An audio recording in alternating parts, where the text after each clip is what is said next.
You got me thinking a little bit about other conversations I've had with dermatologists where we've talked about the triad of eczema, atopic dermatitis, and asthma. And my brain is thinking about how all of these things are inflammation focused and including things like irritable bowel disease, for instance. And I'm wondering if there's research that looks at how inflammation plays a role in the development of psoriasis, maybe in tandem with obesity and some of the other hormonal changes that might be taking place.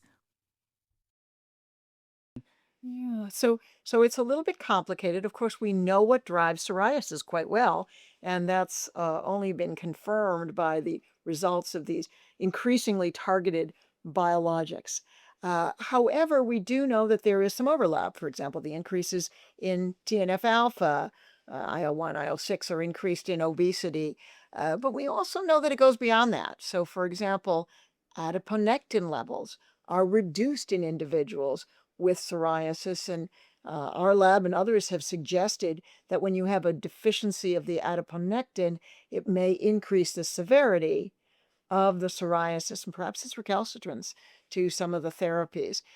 We also know that in some of these other disorders, like arthritis, like inflammatory bowel disease, there is some overlap in terms of some of the pathways that drive that.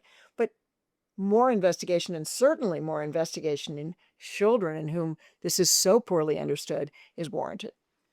That's definitely a huge blind spot. We were recently at the San Antonio Breast Cancer Conference, and we spoke a lot about epigenetics, for example, and using artificial intelligence and machine learning to analyze data from past clinical trials and data that's been collected. And I'm wondering if you have a vision for how you might like to see technology utilized to understand psoriasis in different populations of pediatric patients, for instance.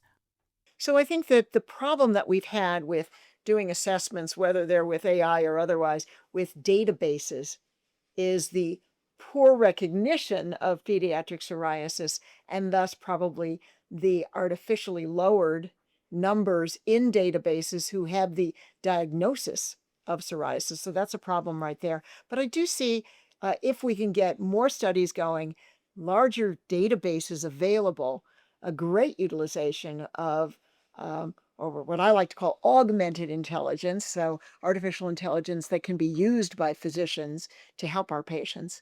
I think that some of the most important ones are, first of all, collecting all the data from trials with strong clinical data coupled with responses and trying to understand better when to choose certain biologics if that can be figured out by using artificial intelligence in a way we haven't been able to do yet by just manually looking at the data.